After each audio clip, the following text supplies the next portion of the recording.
Jesu mnunuri wangu, muriryo wangu, ponesi munyaradzi mumatambudziko. Jesu mnunuri wangu, muriryo wangu, handina imwe ama inopinda imi, muri chishangu changu muupenyu wese, kananda mudima apo ndinochema. Jesu mnunuri wangu, muriryo wangu, handina imwe ama inopinda imi, tenzindo musimbira shamwari yeidi, ndinomuda kupinda vanhu vese pasi. Jesu mnunuri wangu, muriryo wangu, handina imwe ama inopinda imi, muri rufaro rwangu, mupasire dima, ndofara nemwi kwazvo mudangaro renyu. Jesu mnunuri wangu, muriryo wangu, handina imwe ama inopinda imi. Jesu mnunuri wangu, muriryo wangu, handina imwe ama inopinda imi. Jesu mnunuri wangu, muriryo wangu, handina imwe ama inopinda imi, handina imwe ama inopinda imi, handina imwe ama inopinda imi. Toda kumukwazisai mose pachirongwa Family Matters. Toda kutenda nekuteerera kwamunoita nekugamuchira chirongwa Family Matters. Mwari ngaakukomborerei, akuitirei zvakanaka. Nhasi ndanchida kuti musangane vadare vedu tisati tatanga nyaya yedu. Totanga nepanapa. Yes. Makadiko vadiwa vateereri navatariri, ini ndini wenyu as usual at Volvo. Thank you so much. Yes, Makadimi next. wadiwa nevatariri, ini zita rangu ndinonzi Alois Nyamasana. Thank you so much. Next. Makadiwa wadiwa vateereri nevatariri, ini ndinonzi Rotina Mafume Msara. Kwasiso kwamuri vadiwa vateereri, zita rangu Mrs. Chinengo. Thank you. Yes. Kwasiso kwamuri hama nehanzvadzi, ini ndinonzi Watson Mbiriri, ndiri mufundisi mumastreets umu vanenge vachingoti gono gono. Thank you so much Gono. Of course ndini signor mumastreets umo mundora ndinodedzwa naro, vamwe vachiti gono vanenge vachingoti signor. Toda kutenda chose mukati mezora nhasi Gono. Let's be serious about these issues. Gono kune michato iri kukatana. Kukatana kuchikonzerwa nekuti iko mumwe anenge achitiko I don't know what's wrong with him. Mumwe achitiko I've never seen a complicated person like him. That's true. Vachitadza kupindirana nekunzwisisana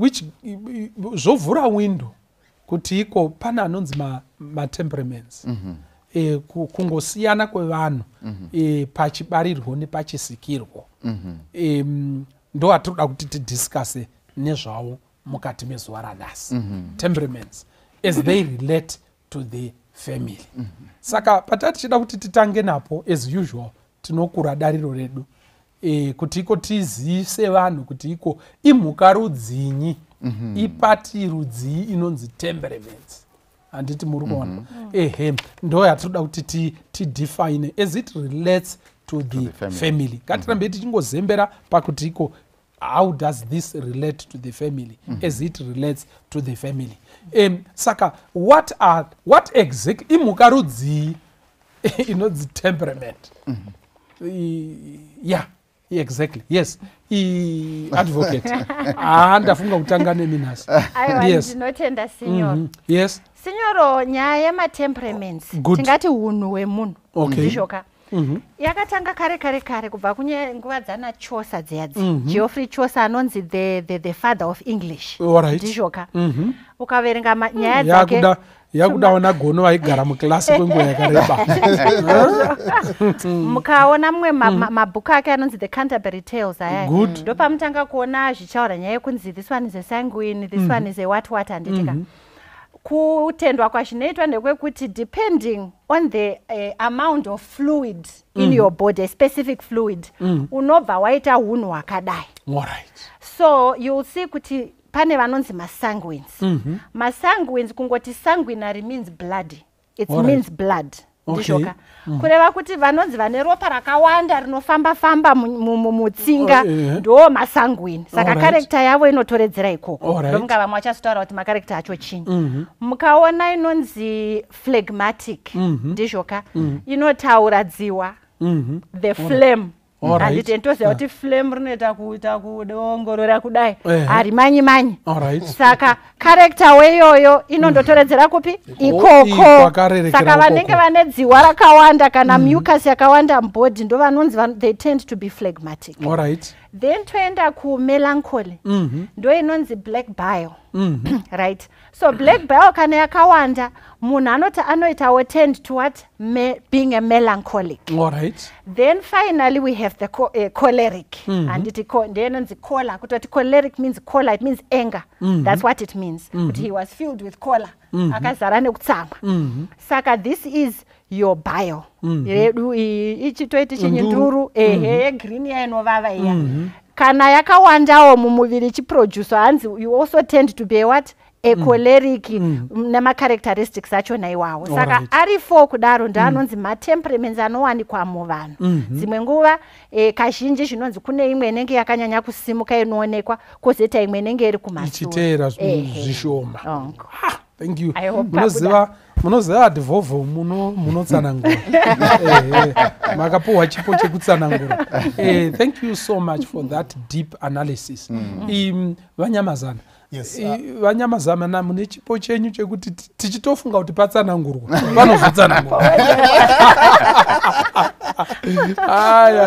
yes thank you would you want to add something just to clarify I think ndoda kuedha zvataurwa naadvovo wabudisa pfungwa yakakosha I think zvakakosha kuti nzwiswa kuti chinhu chinonzi temperament chinyanya kuinfluenzwa neenvironment temperament inosiyana nepersonality pakuti personality you can actually sometimes change it personality is learned you can but temperament inogona kunge tori hereditary yekuti something chaunenge wakatoinherita from the parents and zvotozoita nemafluence like zvazi zvinogoita vana sugar diabetes bp zvokuti kana ichitorana musystem something like that saka something that is hereditary and so temperament I think I would want to focus more on who am I myself maybe inogona kubatsira vamwe vanhu kunzwisisa so myself I can call myself a sanguine I think 87% or 95% somewhere there and the smaller percentage is choleric so kana ndichiti ndiri sanguine ndiri munhu wekuti I thrive when I'm with people ndinofara I love to be with people I love to talk I love to to show up zviya zvokuti unenge uchingo even leadership zvakuti unenge uchingofara ngomhanya pana vanhu kuti zvinhu zviwanu zvidi zvifambe something like that. So that's one. Then I'm also a choleric munhu ari result oriented, task oriented. Zvokuti ndikatoona kuti panapa tikufanira kuita kana tira kurekodha something wona wacho wemakamera hausi kumhanyisa zvinhu I get worried. Kuti seizvo zvokuti unogona kutoti pausina tomboinvitwa kuti upe input yako yekuti zvinhu zvifambe zvafane pamuchato pana vanhu kuti unotozoona kutomhanya kutokontrola vanhu nekuita seise asina kana any role pamuchato that person can be a choleric. Wedding committee so that's, to me, that's my character according to my assessments dzandakaita nedzandakaudzwa nevamwe. But of course kuna phlegmatic wangori cool, you know, is going then imwe iriko zit melancholy yekuti munhu anenge angori zvakare cool, but vanhu vakadaro hanzi futi vane problem yekuti they bottle up my emotions, they are not able to express their emotions openly, they're over careful and all those things. So ndingangoti rega ndimbosire wangu wada. Thank you so much. Thank you. Zviri kujeka. Kandai karambi pa riveneke. Aiwa mwenje wao watopinda zvawo mukitchen. Thank you. Yes. But I think chimwe chakakoshera kuti tizive matemperaments edu ndeyekuti zvinhu zvakatounganirwa nemapsychologists akawanda vachianalyze the benefits and the disadvantage of knowing kuti temperament yako chi. Nemakaisa zvitaugwa kuti temperament yako iyi chinhu chiri mauri chisinganyadzisi kana kushoresa ndo zvautori and it's difficult to run away from it. Ndosaka tine mamwe mafamilies anongonzi ava vakanyarara vese muri yese nogona kutongodi zvai kutongonyarara kuenda imwe family yekuti me muchingokreka majokes muchibata makotsi muchiseka vanhu vakafanana ava vese here imwe family inongoseka nekuti zvingori itemperament yavo yavanenge vatongori nayo yakatongouyawo mudNA mavo iri kungofamba nazvo. So you don't run away from your temperament. Yes, you can be aware kuti temperament yangu iyi yakadai saka ndinofanira kuavoida ABCD kuitira kuti ndisaenda haywire or ndisaenda on the wrong side of my temperament. But being aware of zvauri is actually empowering. Ndosaka zvakakosha kuti tizive matemperaments edu nekuti it's actually empowering to know who you are, so that you don't blame yourself kuti wasekerei yeti wewe watoona something chiri fani chiri kutosekesa or blame others kuti yeti watoita something as well. Saka zvakakosha because it's an empowering process. I think my psychologist achitaura nezvayo vanoti it's an empowering process of one to know yourself and to appreciate who you are as well. Thank you so much. Maichinengo, please, Maichinengo. Ndachida kuti munogara muchitaura sinyoro kuti nyaya dzinongokwira kudara dzifanira kunge dzisina kukosha. Exactly. Toda kutenda. Udzai vamwe vesa. I think this is one of the most important topics that we have ever diced here. Nekuti pano rakashwa marova mbira. Nekuti iri rova mbira rinokosha zvakanyanya zvekuti kana vanhu vakave an acquaintance of what temperaments are and how it affects the process of communication, many problems will be solved.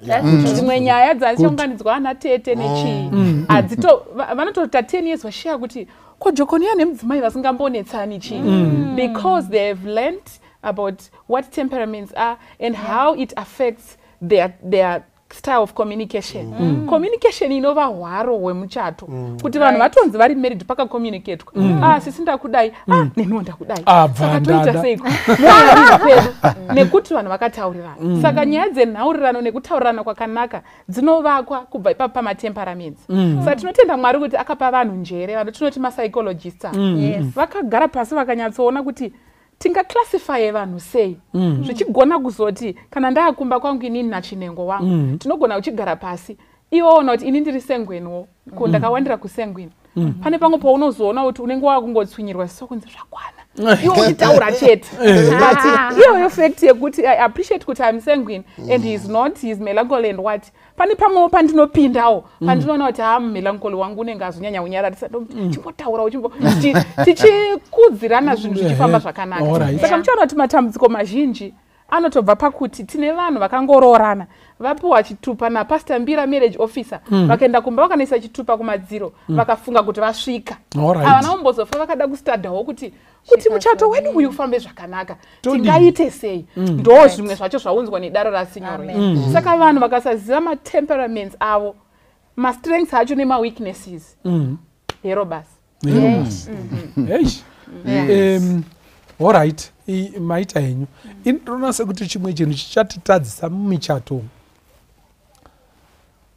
kuisa simba pazvinhu zvese mugotsvaga mari mugoipambadza pazvinhu zvose but poshaya kana investment yamunoita pakuda kuzivana muri vaviri nekuinvesta pamuchato wenyu kuti toita sei kuti tisakurire muchato uenderere mberi tinosigara tichizvitaura nagono kuti even pamuchato chaipo chaipo people spend a lot of money preparing for the wedding day anditi and they never spend anything preparing for the marriage the life after the wedding day they don't care anditi muri kuona saka ndo zvimwe zvezvinhu zvatatira kuti mutarise zvatinokurudzira pano kuti zvinhu zvatiri kupambadzira mari zvakawanda zvafanira kuti communication chaipo ngono vanogara vachititaura kuti chitori chikoro kutombogarawo pasi uchitomboonawo kuti iko chambodzi communication chinyiko handiti muri kuona kuoreti kana uchikomunicata nemukadzi ungansomufadzi wose zvinotoverengwa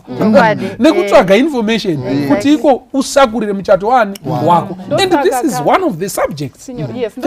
Achishona chichiti chinokura chisina kutarirwa ibundo chete zvimwe zvese zvinotoda kusakurirwa saka nhamo yatinayo kuAfrica manje ndosaka kwakazoitwa English proverb yekuti if you want to hide anything from an African put it in writing we don't read mukatasa munhu achibva kuchata excitement ndeyekuvhura mapoto nechii yeti mapoto zvinhu zvauya kuzongoaisa keke remuchato netelevision kuti is it a flat screen, is it smart, is it what ma-inches mangani come on you see so you get to say kuti 2 years down the line the marriage is stuck but mukanotasa mulibrary yevanhu iyoyo pane vamwe literature evangelist akauya ne-highly effective marriage inotori nechapter yematemperaments but vanhu vanzwa nekutsukisa nzira vachienda kwapastor Mbira but mhinduro vainadzo mumabhuku so people should read and study about marriage.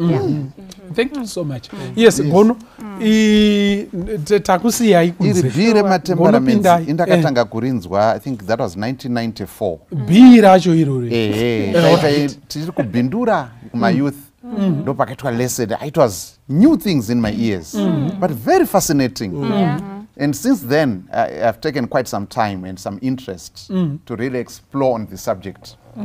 Now saka wachiona kuti it actually goes way back. Thanks Advovo you know the way you defined Advovo anokutengesera shiri iri kubhurura ukaitenga very good you know magweta vanotsanangura nekutsetsa but it goes beyond even time anachosa it goes the first person wekunyatsoita nyaya iyi ndi Hippocrates the father of medicine. Yeah, that's why it's actually coming from our fluids in the medical, I mean from anatomy and physiology, okay, because he was a physician, he's the father of medicine. And so it comes from the time of Greeks. So, what you want to say, those 4 basic classes, you could say sanguine, choleric, melancholy, phlegmatic, and so on. Saka uchona kuti ari 4 anokwanisa kuiswa into 2 broad classes yekuti kune ma extroverts then kuita ma introverts. Saka the sanguine and the choleric these are extroverted people vanhu vari outgoing vanhu vevanhu and then the other 2 melancholy and phlegmatic ava vanhu vari reserved asi vane different degrees of being reserved.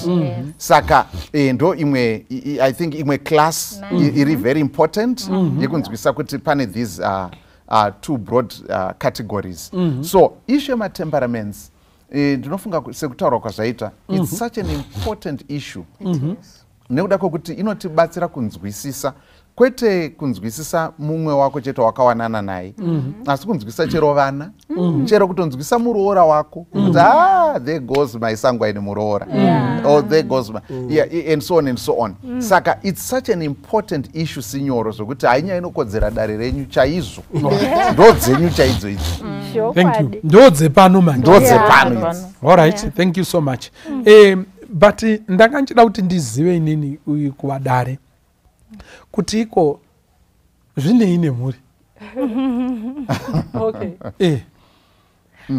I think pambobatwa hapo kuti ukanzwisisa umwe wako idi munogarisana zvakaita sei zvakanaka gono ukamva wati iko ukamva wati waona muroora wako habeno zvaita zvimwe zvashamisa but wamboziva kuti there goes my choleric muroora handiti muri kuona makutopindirana handiti muri kuona what are some of the things maybe before we go there advofa vachatangawo neipapo but ndada kungoti from bible haridiscussing nyaya yema-temperaments but we can see the temperaments ma-characters ndingoitira as a way yekujekesa semuenzaniso katora pavadzidzi vajesu ngatitorei peter kuti tingamuise muextrovert here muintrovert here that one was an extrovert peter pese vanobvunzwa mubvunzo najesu peter ndiye anopa mhinduro he was not appointed to that position haana kuchuzwa nemadisa but its temperament yake iri quick and ari iri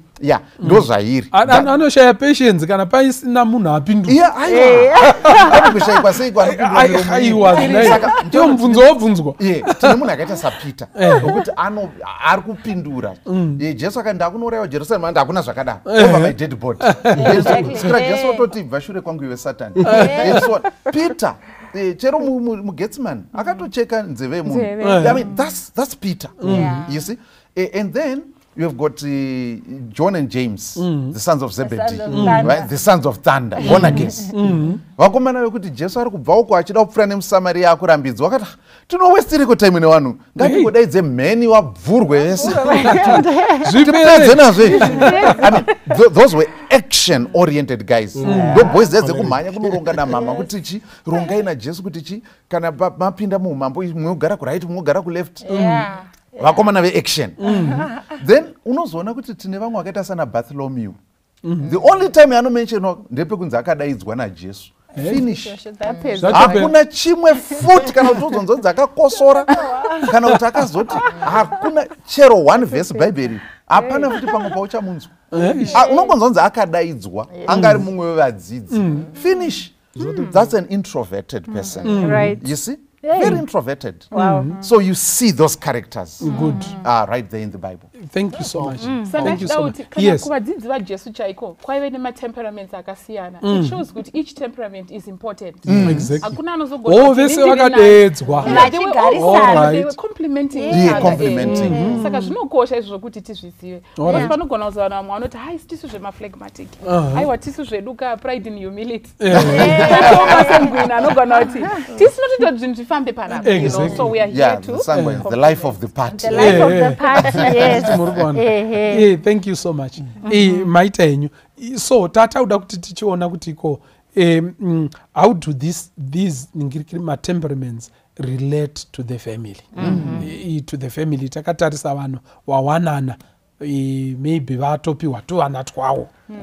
How do these how are these things important to the life of the family? Yes. Okay. Thank you. Maybe tisatatopinda mufamily. Zvezvakanaka kuti iwewe ukadoma temperament yako unofanira kunzwisisa kuti what are the chances, are there higher chances for me to get along well with this one than with this one? All right. Saka iwe kana uri melancholic musikana wako ari melancholic ngwarirai ipapo. Nekuti pane zvinhu zvamunofanirwa kulista kuti tongwarira ichi nechichi ndizvozvo. Hapana chizhinji chinoitwa vanhu vachingoweka meds nekuti mari dzikazodi. Ndo vataura muna Proverbs 20 verse 4 kuti pane vamwe vasingaende kundorima neungari yechinyi yechando yekutarisa vanenge vachitarisa muchadenga. Yes, they see the end from the beginning but not in a good way. Okay. All right. Saka muona futi kuti if a choleric kana kuti melancholic akarorana nemusangwini vanogona kuita kamwe kakunetsana kekuti musangwini ari kuti handei chiko chiri kunetsa kana kuchinaya torei maambrella tiende ndizvoka iye woti hamusi kuona kuti kuchanaya here kwese kukunozara runozodira handizogoni kuzovayambuka mhiri saka muchaona kuti vachanetsana nenyaya yekuti this one is a happy go lucky, let's get it going. Umwe is very careful, analytical. Ndo panozonzi kana ukaona munhu wako maybe usually phlegmatic. Apa ndevanhu vari kutarisa kuti tichipinda mu marriage. Ma phlegmatic hands usually they get along well with everyone, generally speaking, because they are easy going. Hadi kunetsana nemunhu, they don't have the first suggestion. They want peace. That's what they are looking for. So they allow you to be yourself, generally. Samchana kuti vanachera vanonzi vanachera vanenge vachinzi vakaita action unomona nemurume akanyarara kana kuti mukadzi akanyarara motoona kuti zvinhu zviri kudini zviri kufamba zvisingaiti because ane munhu anomupa mukana. So mabvunza kuti zvinei nemhuri tazopinda mumhuri pane mangu misconception anosimuka ekuti people label people according to their temperaments, and my label achona they are negative. Ndizvoka kuti kana ndine mu phlegmatic wangu ari right akadaro ndikamupa nguva yake yokuva phlegmatic, but kana ndikaita impatient naye ndichamuti this one is a lazy one, haasimuki. Izvo kusasimuka kwake is to do with what? Kuva phlegmatic. Maibata. And kuri kunzi toda kuenda out to dinner, they don't mind going out to dinner, they just don't want to choose the restaurant. Mari anobhadhara, no problem. But ukati ndinongogara ndichingoti iwe sharawo nhasi watomukanganisa watoita kuti amanikane. So kamunzwisisa uchiona kuti iwa ini ndinokuchuza marestaurant yandewo kubhadhara. Maona nyaya yacho. Saka zvino makutowirirana nokuzoti nini ndakutoita research handinaunzi ndibhadhareni, iye anoti ndobhadhara asi niregai ndisazoti nhasi tamboenda Chinese nhasi tamboenda kwakati. So zvinobatsira kuti musaita step on each other's toes unnecessarily. You know, saying a sanguine is a careless person. Yonze memri careless. Tongona mateita zvinhu. Aiwa ndo zhandiri. Uyu ari kunzi ari melancholic sesha mambotaura. Kuti she's just a moody person and ndimo handigari nemunhu ari moody panopamba ine. Aiwa hazi moody. Ari kuto exercise temperament wake. Ndinofunga kuti maybe ndo zvinoto konzera kuti munoziva kuti pane imwe misha yekutoti iko vakabudirira chaizvo. Yes. Uruzivo vanarwo. But hapana chaitwa pamusha pake nenyaya dzenharo. Vanomirira kuti vazowirirana kuti iko mupichisi ngaudyarwe apa. Saka makore anotofamba pasina mupichisi waita sei? Because hapana ari kubvuma kuti iko aungataure wega kamuti mupichisi tarisa uno maruva akarohwa nenhingiri ichibva uko nezuva richibva uko maruva chando chichibva nekuko nhingi mhepo ichibva nekuko anosvikowira nekuko vachianalyza kusvikira nguva yatopera.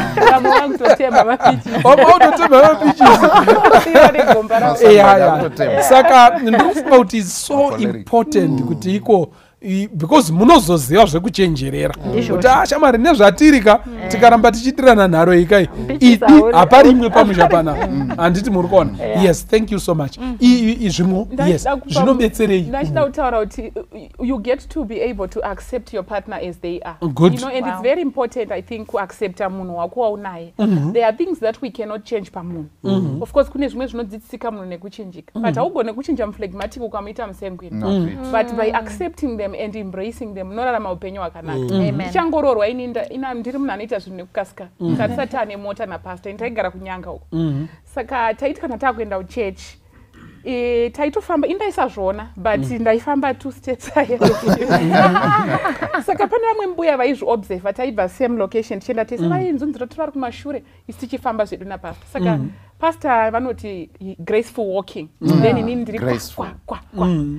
Saka taizoti takunokwidza chikomo chekuenda kunyanga main church manje inde ndichiradzo ndiri nechemberi pastor vari nechekumashure bichara kusvikira mbuya vazoti chiregai ndibetsere mwana uyu vakauya vakati mwanangu hazvinzwa roba munhu anofambiranawo nemurume wake ukaone baba wafambe zvishoma newo woitawo zvishoma ukaona wanzunzutira newo uchanzunzutirawo mbuya zvakandibetsera kugona kuona kuti speed ndiri kuitirwa sei so ndazokorekta mbuya vakandiudza tiri tega hati akufamba kuenda kuchechi mani takunyatsofambirana zvakanaka. You know what my husband said? He said, I'm happy you finally realized kuti unofana kuti slow mbichana.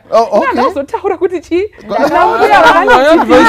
kuti munhu atungamiri mberi kwemurume unoita sei uri kuda kumudzira zvekuiti so ndikuedza kuti you get to accept munhu wako and mune mamwe maadjustments amunoita kana muine time muda kubuda na 10:30 iwe unoona kuti mumwe wako ari a bit slower than you ingoita kuti mubude ingotargetai 10 muchiziva zvenyu kuti chatusvitsa kuchi ku10:30 zvinoita kuti matambudziko aite mashoma. You get to accept them and you have a happy union. When you accept munhu waunaye kune kamunamato kake kuti Lord grant me the serenity to accept the things that I cannot change, the power to change those I can, and the wisdom to know the difference. You know? So it's very important, very, very important.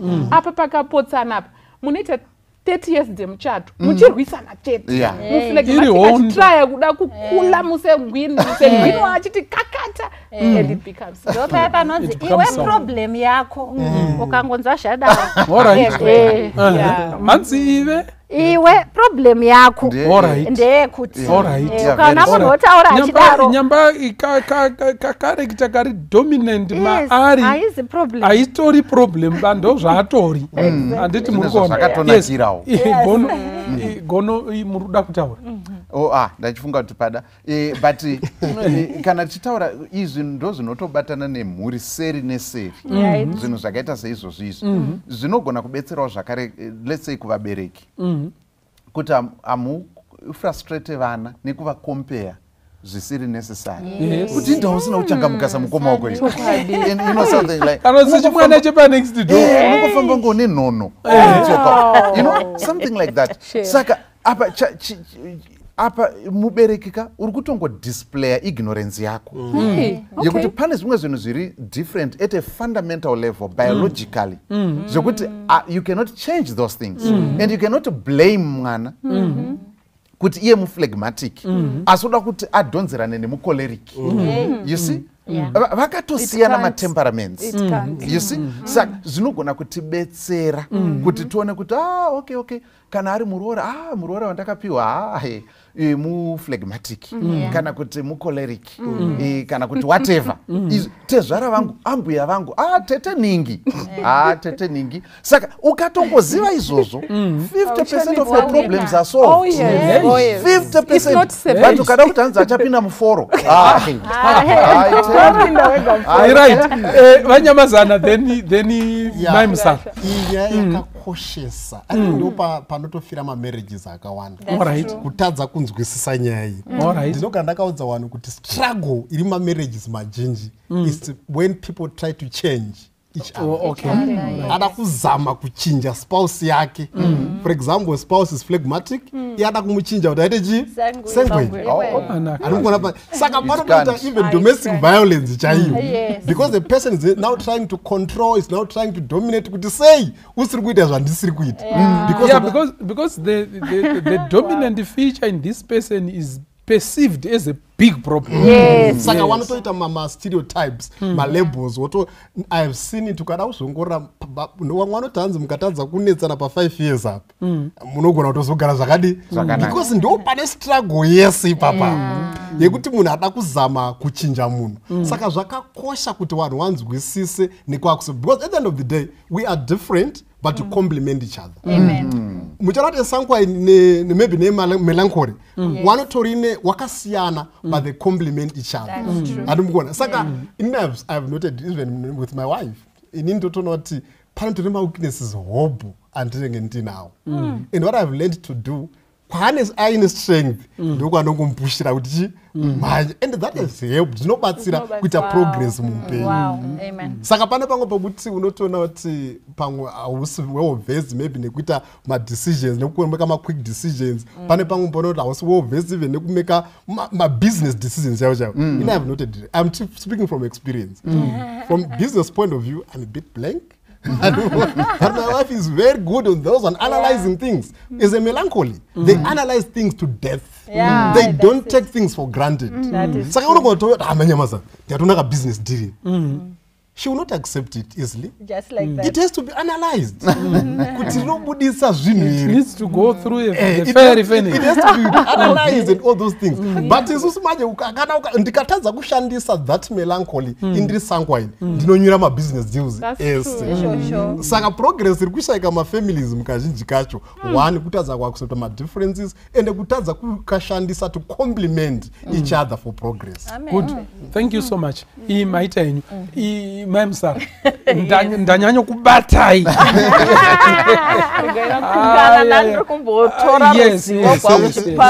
Yes, please. Yes. I think inini zvinotobatanidza muri kuziva matemperaments edu. Zvinotibatanidza pama basics chaiwo. Ekutoziva kuti tiri vanhu tu vakatosiyana. Ende chimwe chakakosha ndechekuziva kuti ukaziva kuti uri sanguine hazviro kuti uri sanguine throughout. Unogona kutorera kumwe. Maybe you are a sanguine and a choleric, or you are a sanguine and a phlegmatic, Saka paunoita analysis yako, I think this analysis watereri vanogona kumawana pa internet shape. Mukagoogle munomawana, you can do your analysis as a family, and also my personality test and so forth. As a family, it's fun and you can enjoy it. Ukawana murume ari phlegmatic. For example, my husband is phlegmatic. Anofarira munhu wese. He wants to please everyone. Adi kupesana na vanhu and so forth. So makasiyana. And I'm a sanguine and a yes, because karata kuya kuma extrovert and introvert. He is in the introvert. He's introverted. I'm extroverted. And I think challenge here ma extroverts is we forget easily. Saka unogoda kutaura chinhu. Umwe oramba akachibata mukati memoyo make. Also chiraisa. Iwo watokangano. Akuchiraisa akufuti. Utoshamisika. Maimfaro mambondi. Ndaita sezvia ndataura kuti chi nguwai and I'm being genuine kwete kuti ndiri kutoti urikutaura zvisina basa not that I'm being proud I have genuinely forgot what I said ende kuti zvaku affecta saka by that iwewe as a person waona kuti no I'm a sanguine unofana kuminda your relations and also the things that you say. Saka it helps from both ends. Iwewe unobetsereka pakuti okay, so when I say my stuff, because I can say and forget, I should mind what I say. Kutati ndisa offender umwe wani na wangu. We easily forget faces as well and names. So you find kuti muno ndenge ndakamuona anditi and anenge achiexpecta kuti pandichadzoka kuchechi ndichiri kumudina ndichiri kumuziwa but I have genuinely forgot the name and the face saka paari kundimhorosa ndoti hesi switi ndatodina ndatokavhira saka we find kuti we get in a difficult spot munhu akati muchiri kundiziva here ndinonzi ani kana kuti murume oti muchiri kuvaziva here avatete vanonzani iwe uri kustragula mumemory card mako kuti tetani zve handokuzivai tete hamungati ndingakukanga mwai uyo insista kuti aiwa kana muchindiziva taurai zita rangu I've forgotten genuinely you know saka zvinotibetsera kuti tizive kuti temperament yeumwe wangu yakaita sei so that even paukama unokavhira umwe wako ndiwo unofanira kutomhanya kuti tete mai mozi masvika inini ndokurumidza zuva kuti ava ndi mai mozi makadi mai mozi nyaya yatodina yatofamba saka we cover each other by knowing matemperaments edu but also knowing kuti people can take advantage of those temperaments in the family saka unonokavha umwe wako zvakafanira kuti vanhu vakaziva kuti phlegmatic haadi kudisappointa vanhu vanogona kungofona anytime huyai tidai because we are kuti I should keep everyone happy saka ndinofanira kuenda kwandadanwa nechii nehama dziya hasisina time for himself or iwe unogona kumudhonza kuzvinhu zvako iye asingadi kudi achimboda ma introverts mazhinji they want quiet time chero akaenda newe kubhora or whatever unogona kungomona akagara ega not kuti is boring He's happy in his own He's company. happy. Arikutofara chiona mimi muchidina. Muchifara zvamurikuita. He's happy in his corner. Asi vanoshaya nyaya futi vanogona kushaya nyaya. Ogara zvake akanyarara. Vana vari kudya. Ari impressed nekudya kwamuri kuita. But haana nyaya dzakawanda. Nyaya iyo sezvataurwa naMai Musara. It's very important kuzviziva. Muchaona kuti kana musakaziva kuti tombotora kuti ndimi amweni muroora wenyu kana musakaziva kuti muflegmatic munongoti anongogara akangoti kwindi, you know, muda kumufananidza nemumwe but uyu haasiri iyeye. Saka muchaona kuti zvinosiyana pamafamily functions. Panotozikanwa kunzi amai mufaro wakasvika, muchaona kuti zvinhu zvichatanga kufamba panapa. Panotozikanwa kunzi amuroora nhingi akasvika panapa. Anogona kunge ari choleric because choleric naturally they are leaders. Whether you choose them or you don't, they will lead. Because that's who they are.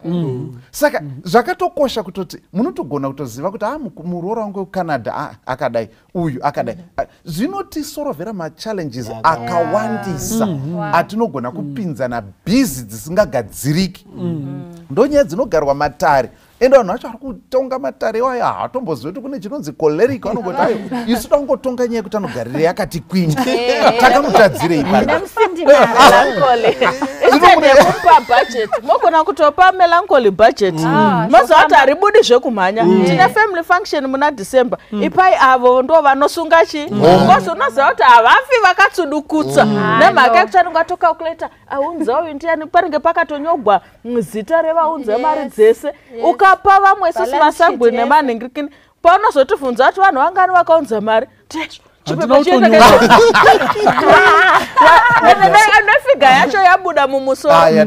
So actually with this knowledge we can actually celebrate each other. Yes. As we complement each other.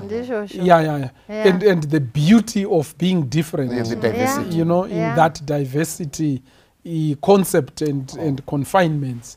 It's a kungoti takatosiyana and we are complementing pari weak mumwe nepari strong. And it's okay. Yes, my Nashida kuti zvinogona futi kubatsira matsiurira tinogona kuita munhu. All right.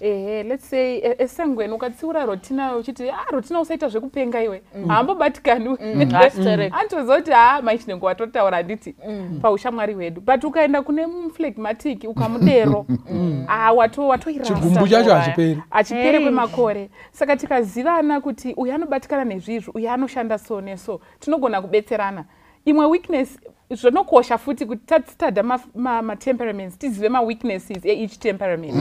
Imwe weakness yemasanguine ndeyekuita over promise. Pavasvika pese akaenda ku-prize and speech ari guest anosikoimbisa da kutengera ticha wese bhazi. Achibva ipapo atokanganwa. Vanhu vasara vakanyora kuti velast year vakati vachatitengera dzimota kana mabhazi hakuna chakawe. Abva aenda panext adaro. Even it will go to even affect vana. Paanobuda musanguine anoti I'll bring you chocolate when ndadzoka. Mwana anyora mumusoro. Atogangamwa achimbobuda kutofunga zvinhu. Mangwana ndizvozvo kusvikira mwana ane dutu rakadai. Mama makati muchaenda neni kumuvi, mukati muchandiendesa kurestaurant mukazodai. Saka izvozvo zvinotidetsera kuti kana ndaona kuti mumwe wangu musanguine anoita over promise taakumba paya ndochiti mudikani ndofunga ukazama kuti so usati wakugona kuita gara zvipromisire mumwoyo usaudza vanhu because vanozokutora semunhu anonyepa.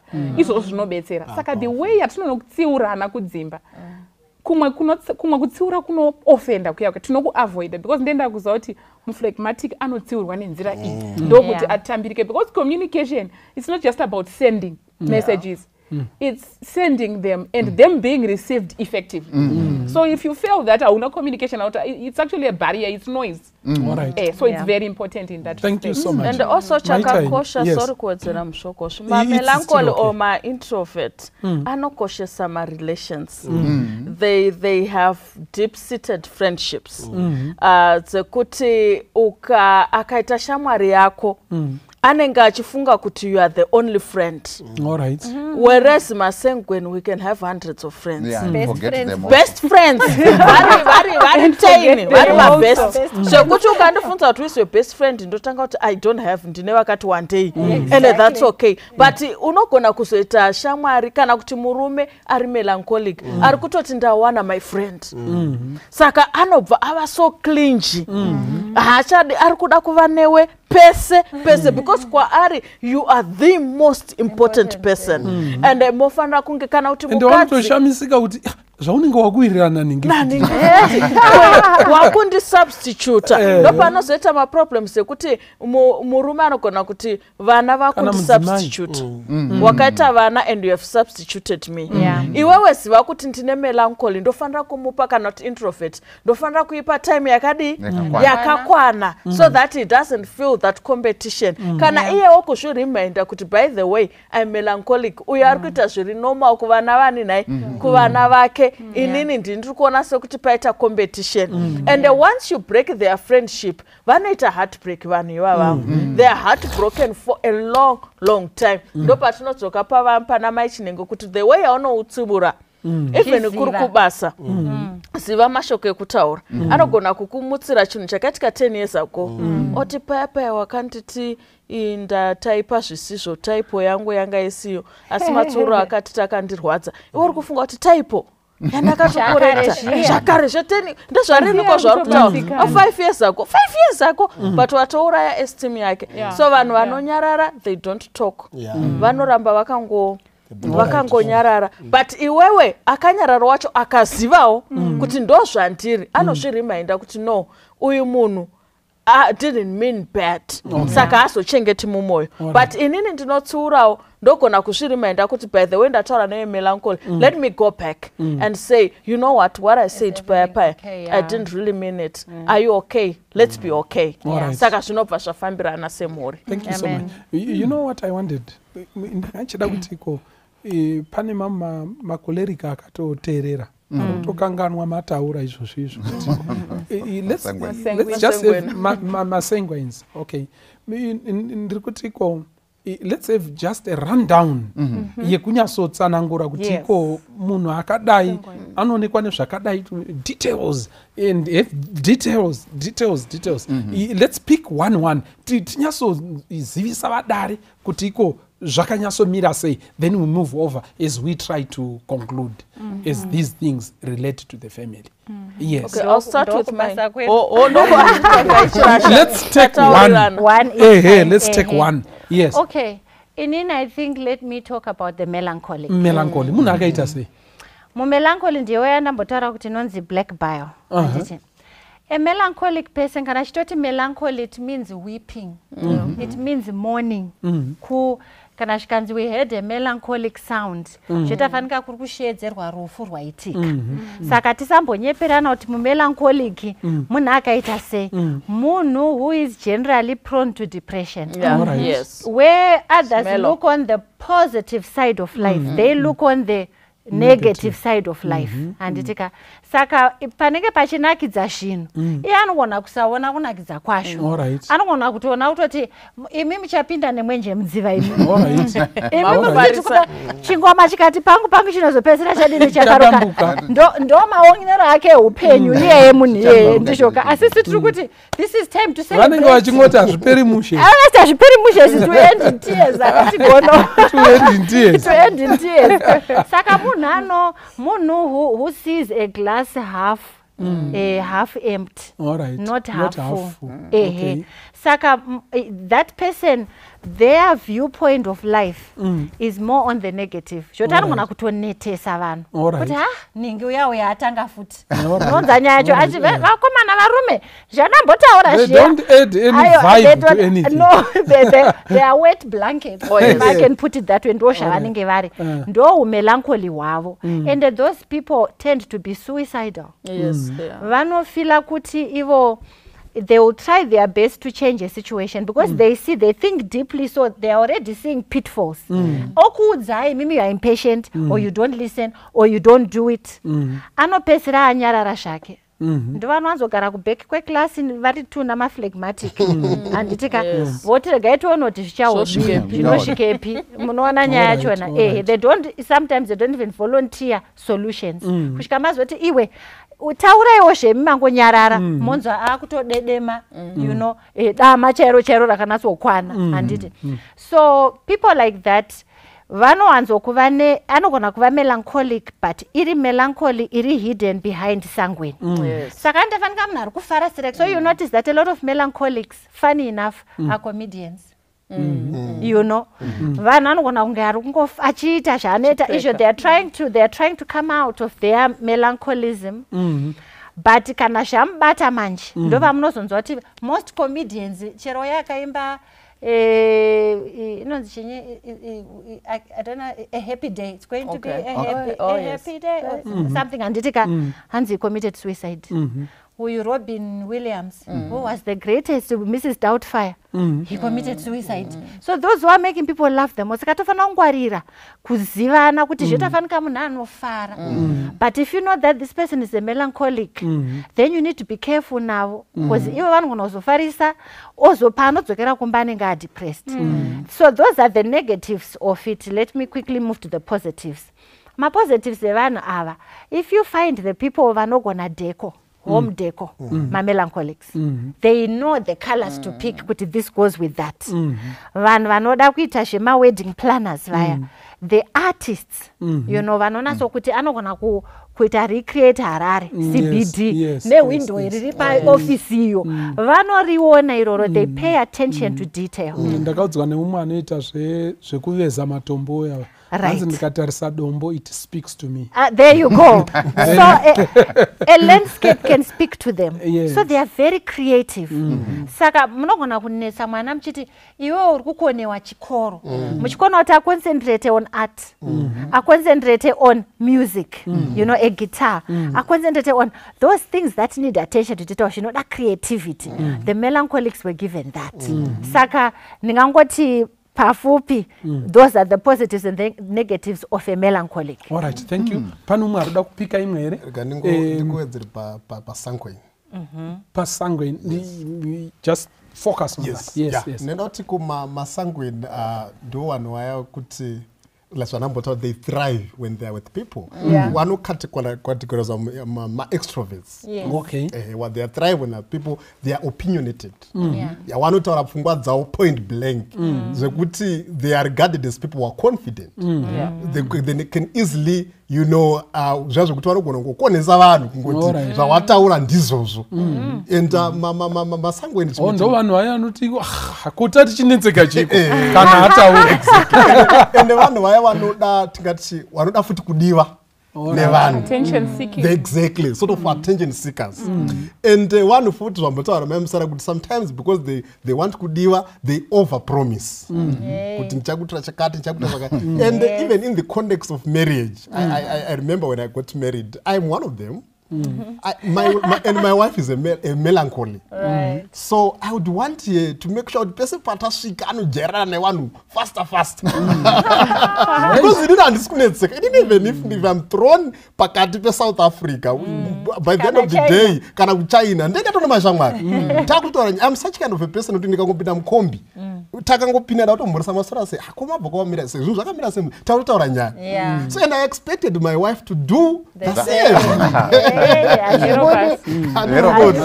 So at first it was a struggle. Zvazokuti kana tasangana saka kungotadza iri chakati saka ndikuti masanguine one wekuti they are good at forming relationships, they are good at talking, they promise a lot, and they spend time with people. And they also overspend. Exactly. Oh, yeah. They overspend. So that's kana kuchange chikwama achisi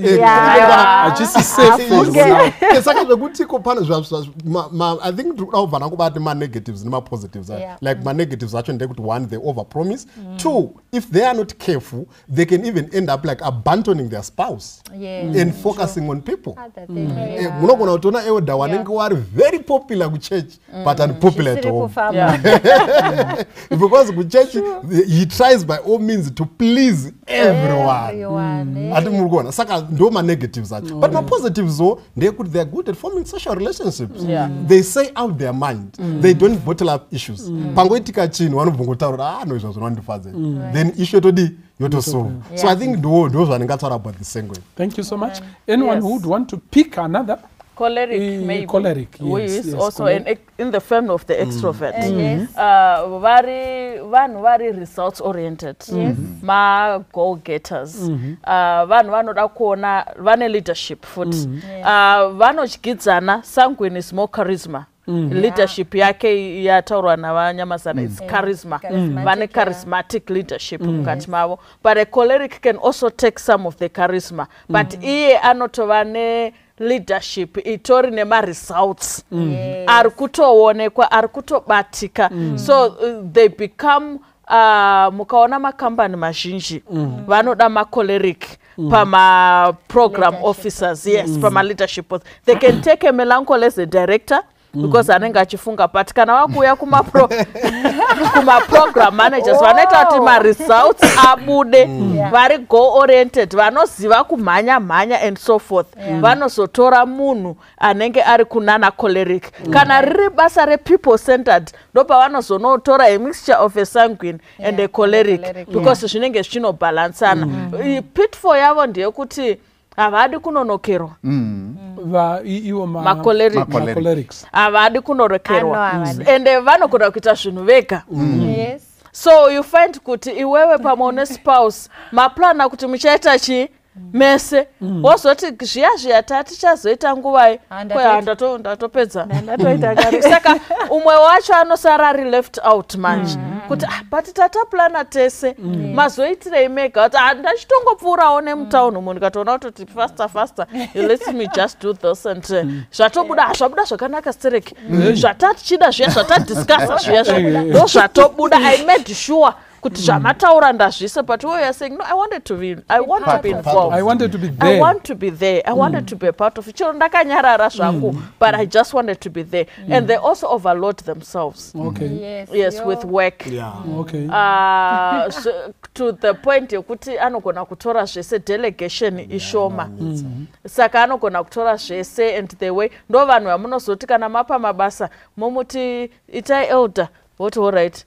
chitai elder weSabbath school all right chitai elder westewardship all right chitai you know they can take in everything mukasa vapa mukana wokuti no let's not overload this elder because they are results oriented and goal oriented. Thank you so much. The last one what is the last one that is left? The phlegmatic. You are happy to do that? These are people who are they are introverts and they are submissive. Vanhu vaya vasingadi zvehondo vanotosva vatitora komukombe wacho as going as zvichindipa peace and their life ilife iya yekuti nyange vakaita success vasiyana nemasenguini kungograduata selfie pafacebook unotozoshamisika muphlegmatic agraduata nePhD chaiyoka uyu agraduata nediploma cheHND but weHND making greater noise than wePhD they don't mind even graduating in absentia avanongoti it's okay chero ndane certificate rangu and vanhu vaya vanoda runyararo yekuti they will do anything they are not that flamboyant kuti pave nerunyararo but weakness yavo ndo yekuti they bottle up anger and they are quite analytical and unogona kutofunga kuti mataurana nyaya nemuphlegmatic ikapera but asina kunyatsokudza their inner feeling achitya judgment kuti ndikazotaura izvi I can be judged and they are also vanhu vaya vanononoka kubudikira pane vanhu vambenge vachitaura kuti nyange mukaenda naye kupati anokuperekedzai otoswera ari mumota akatopaka kunze uko akatorelaxa zvake achitofara achikuonei muchichibirika muchidii they are those kind of people but chinozorwadza pavanhu ndechekuti sometimes vanorarama upenyu hunorwadza because they don't really get to express themselves kuti vari kufila sei ipapo pakuda kungoti let there be peace but kazhinji they are infringed saka munhu akadaro akarorana toti nemusengwini anenge achingotsikirwa all the time achinyarara zvake so ndopata ndichitaura kuti it's important kuti musengwini akaziva kuti mumwe wangu muphlegmatic ozoti vanhu vari fragile vasinga tani kuva offended but vasingazvitaure futi and all but one of their strength they are good listeners they listen a lot ukataura nemusengwini nyaya usambofunga kuti and I don't trust I will pray for you yemusengwini the moment they part with you they've forgotten but if you talk to a phlegmatic about your problem vanotoitora oiita yake and when they tell you that I'm praying for you you are already on their prayer list. They are good listeners. Sanguines vanoteerera kuti varespond. Ava vanoteerera so that they listen. So these are some of the maybe to add phlegmatic. Ivavo vanhu futi zvemaverengera ndinoita vanhu who need to be set up. So these are intelligent people. Oh, very. Tinzvise futi zvekuti even melancholic very intelligent people but they are usually overlooked. Saka vanhu vekuti they probably will not volunteer to do something that they are probably best at doing. Saka vanoda kuobserviwa sezvataura namai Chinengo kumuobserva kuti but iwewe unogona gitare ka iwewe handitika kuchechi kudiwa vanhu vegitare ende anomboramba haiso here hatisedu tadi isusu asi mukangomuti apo they shine. So they need to be set up because it's not in their nature to step up. So we need to say, okay, but kana chichaga zvezvo kuti mumba so zvavanongoti kana chinzi mapositions emuchechi munotoziva but uyu anogona izvi azi munhu anoya achikudzai kuti ndinodaiwo so saka mumba even mumba ukaona kuti munhu wako pane zvaanogona but the chances are they will not volunteer. Ndevo kutovolunteera, you know, nicely set them up, they will do an amazing job. Thank you so much. Toda kutenda chose nekukuma kwamaita vadare. Ngatipedzisei tichitiko zvinhu izvi kana zvikasanzwisiswa ndeapi mamwe mapirinjanjanja angabude mumusha pamusana pekusangonzwisisa nyaya iyoyi pamusana pekungosapa mukana munhu kuti ave zvaari. What are some of the challenges dzinogona kuuya as we conclude? Kutorambana chaiko. Kutorambana munorevei? Unotangira pakaona. Nezama muzaraka amufana kutangira pekupedzisira. Alright, yes. Munogona kusatonzwisisana zvekutosvika pakurambana. Kuti hana basa neni, he doesn't express himself. Haatauri kuti anotita here, hatombodai, anongoda hama dzake. Vanhu vanotanga kungonetsana. Izvo matemperaments akatosiyana. Ekuti umwe needs to learn some things. Umwe achidzidzawo. Umwe it comes naturally. But sometimes when you know zvatambotaura, when you know your temperament, you then also know the things that you have to do to complement your partner. Saka munofanira kucomplementana. Knowledge is power. You don't have this knowledge what is that iwo hauzivi kuti ndiri musengwini. Wonaita chinhu chinorwadza umwe. Wakutoti hauzivi kuti ndiri melancholic ndogara ndakazvinyararira. Ndambudziko ndanyarara handi takaita temperament test aiwa. Tiri kuti by knowing your temperament, you then make an effort to those things that don't come naturally to you, so that muno complement your relationship. Deteriorate. Thank you so much. Yes. Maybe kungoedzera imwe issue yandakawana vanhu vanogumara vatozokuabuild anonzi resentment in marriage. Inini I often talk to couples. Pamwe pacho unoona munhu achitaura about husband kana kuti wife yake anenge achikotaura zvinhu zviri negative about their spouse. Saka so many times I ask them, ndokoti ndilistirawo about 5 things that you see as positives in your spouse. Unoona pamwe pacho you see wanonetseka kuwana ma-positives. Why? Because arikuda kuti afanane munhu aite zvaari iye. Saka I've seen so many times because they are different, so there's nothing positive. Kune vanhu vazhinji who are so bitter in marriages such that they don't even see anything positive about their spouse. Saka I think kutodzidza matemperaments kana vanhu vasina kudzidza munoita bitterness, munoita resentment, munoita ma-conflicts anonetsa kuresolve. Because you want the conflict to be resolved in your own way. You see? Exactly. Saka that's a very big challenge, which I think zvakakosha kuti sema-couples tidzidze ma-temperaments, sema-families tidzidze ma-temperaments. Saka nemamazwi mukasabata zvakanyatso kunaka iwo matemperaments aya munogona kugarira vana fair kutogara vana kutogarira vana pastor nakana rudo. Alright, thank you so much. Ndandida kuwedzera ipapa yes kuti izvona matemperaments nemungatambotaura pakutanga kuti unogona kuva nemaviri dzimwe nguva nedzimwe nguva dziri kure kutozoita yechitatu. But usually people have two, a major one and a minor one. Ende dzinodyidzana pakuti normally munhu ari yesanguine munhu anoda kufara. But ukazona ndiri choleric behind here, it means kuti there's a dark cloud waiting for you ukada kunditsika-tsika if you step on my toes. So it becomes the rear guard. To protect me. Saka the forward temperament ndo yauri kupa kuvanhu. Kuna nadhiniwe ndo ane melancholic iri forward. Ndizvoka. Asi akangosvika pakungosununguka motoona kuti she's actually sanguine munhu anofara. Maona but her protective one kana kuti the one yaano-send out to people ndeye kuti ndiri mudhiniwe usatombondigunja. Anotokubvuraudza ipapapo. Anditi so tinzwisise kuti I think zvimwe zvingangoita kuti kana ukasanzwisisa matemperaments emunhu akabatana unogona kuzoshuwa kupinda nemwenje mudziva. Handi makambonza munhu achiti hausati wandiziva. Kazhinji akutaura yakavigwa kuseri kuti kana zvikaipa ndinokushura. Handiti munonzwa nyaya yacho. So in marriage if you understand kuti yes munhu wangu is a sanguine. Anachikandamina panapa tiri masanguine chose tinofara tinotaura tigodini but unofanira kuzofara neni zvine mwero because ukazopfudza chipimo minzwa yachona ndo painobuda. Andiona kana chichifamba chirapo chingara chionakidza handiti asi ukada kuzosvitira padhuze too much chikandamina if you invade their space. Saka marriages we need to understand each other's boundaries. Nonga pane topic yakambotaura yemaboundaries kuti iwe unongoti hauye mudhiniwe mani hauzivi kuti akatopiwa mukana anogona kutodini kutoita munhu akatosununguka chose iwe ungomulabhla kudaro. Saka I think ndo zvimwe zvingangokanganisa kuti you start stepping on each other's toes because you don't know where you end. All right, thank you so much.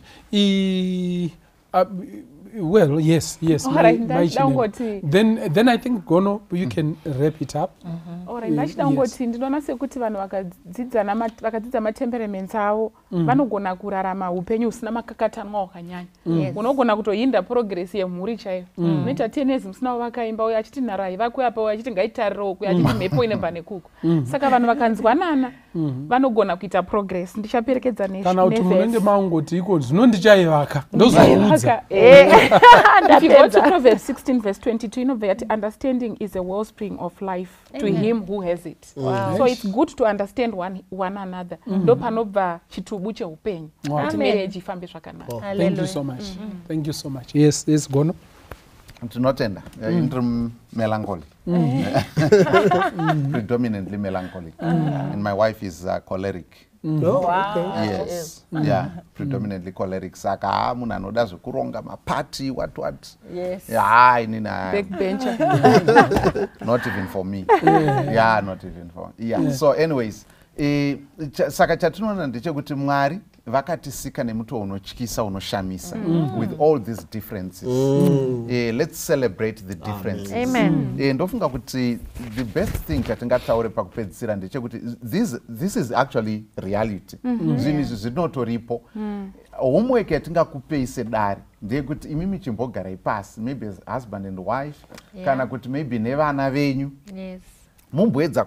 mumbonyatsa kudzidza kuti matemperaments anofamba sei and so on. Mochiedza kubetserana kuti ko iwe uri chi iwe uri chi, what are the strengths, what are the weaknesses. Ko tete bia and so on and so on. Yeah, that's true. Yes. So this is diversity that is God given. It's diversity that is in us. It's God given. You don't have to feel sorry or ashamed that you are phlegmatic or whatever you are. But let's celebrate the differences. Let's compliment. Let's make our families happy. Amen. Thank you so much. So, when people become a couple, ndofunga the temperaments issue is complete in them. Yeah. If you are saying, just quick mathematics, if you are saying kuti inini pacha zvangu ndine a major one and a minor pamatemperance. Wife yangu ine major yayo ne minor, which means there are 4. Yes. Anditi kana matotora dzakasiyana munogona kupika dzese. Anditi muri kuona nayo cheripo, but kana makafanana pamwe maybe in the minors or in the majors ameno kuti zvinenge zvichiita sei. But ndiri kuona sekuti vadare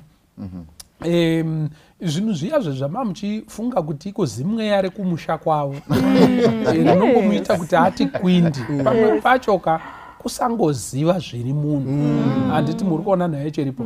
Imwe yacho ikungoti iko anodya mari yese nepfambi dzake. Handiti mukaona apa pfambi dzacho hamuna kana pamakamboibata kana 1. Dzimwe dzenguva munhu angospenda mari because ikarekta yake yekutadza kutsunyira. Imwe yacho ikungoti iko pamusha pano hapasvikwe kana haadonhedze munhenga ende anenge akati kwindi pamwe munhu uya anochengetedza ndo zvaatoriwo mukati meupenyu. Saka ndiri kuona kuti zvimwe zvizhinji zvamunozoblema kuti mwetsvina handi mwetsvina pamwe pacho tiri tesere. Of course diabolos ari seri kwezvinhu zvese zviri negative, but ndiri kuti iko zvimwe zvinhu zvatinofungidzira zvatinoita give up because Africans, when they don't understand things, they ascribe the things to the spirit. Anditi muri kuona. Saka ndiri kuti iko zvimwe zvinhu zvatisiri kunzwisisa pamwe pacho parida kungogarwa pasi woedza kuona kuti mwana wangu uyu murudzii, akarerekera kupi, zvobva zvatotanga kufamba mukati meupenyu. Ende munozvizama muone kuti tete vaya kuchitomborwizi vamakati mukumbo wangu ukaona uchitsika pamusha pako makatoparadzana. Dzimweni dzenguva kungosiyana pamaonero nemaitiro because of temperaments. Go and reconcile and celebrate these differences and even say I'm sorry. Mubatsirane zvinhu zvienderere mberi. Mwari akukomborera akuitire zvakanaka. Zita rangu ndoitwa Pastor Francis Mbira, musokosvi pachirongwa Family Matters. God be with you. Amen. Ngandifane na Jesu awe mponesi wangu, jizate nyine rudo, dipawise jiwa. Ngandifame sa Jesu, murendo rweri pasi, mweya karaine nimponesi kana achinzwa shiri dzimwe dzichiputsika adziitire mutsa ngedi anondizwawo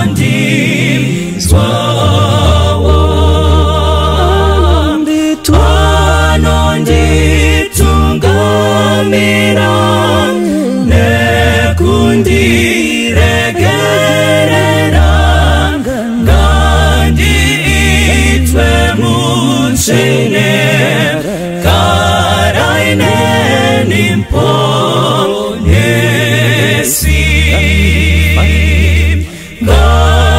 ngandifane na Jesu mukurarama kwangu ndizorore kunemwi panzvimbo inyerere ndibarwe patsvaini Jesu ngangiwe nerutendo karaine nimponesi